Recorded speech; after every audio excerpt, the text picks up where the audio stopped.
Mona Lisa. আজ থেকে 500 বছর আগে অর্থাৎ 1503 খ্রিস্টাব্দে ইতালির এক জিনিয়াস লিওনার্দো দা ভিঞ্চি এই ছবিটি আঁকেন। বর্তমান সময়ে এই ছবির মধ্যে লুকিয়ে থাকা রহস্য মাঝে মধ্যে আমাদের সামনে আসে।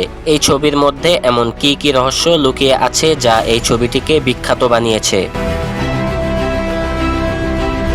লুকা মাসপেরো নামে একজন ইয়াং আর্টিস্ট প্যারিসের একটি হোটেলের 14 তলা বিল্ডিং হতে লাফিয়ে আত্মহত্যা করেন, কারণ সে মোনালিসার রহস্যময় হাসির জন্য পাগল হয়ে গিয়েছিলেন।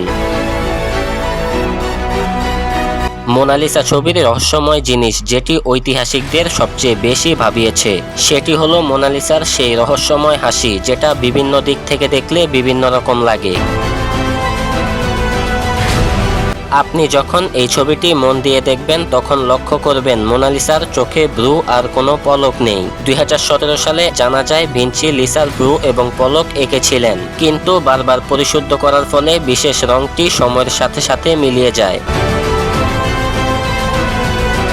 1911 সালে 21 আগস্ট প্যারিসের লুভ মিউজিয়াম থেকে এই ছবিটি চুরি হয়। এরপর থেকেই ছবিটি জনপ্রিয়তার শীর্ষে উঠে আসে।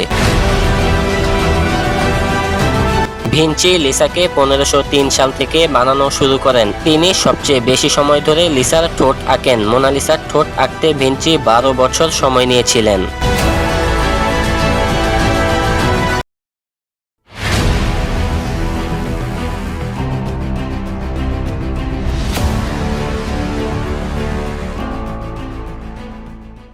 ভিডিওটি ভালো লাগলে এখনই আমাদের চ্যানেলটি সাবস্ক্রাইব করুন আর পাশে থাকা বেল আইকনটি বাজিয়ে দিন এবং কমেন্ট সেকশনে জানিয়ে দিন আপনার গুরুত্বপূর্ণ মতামত।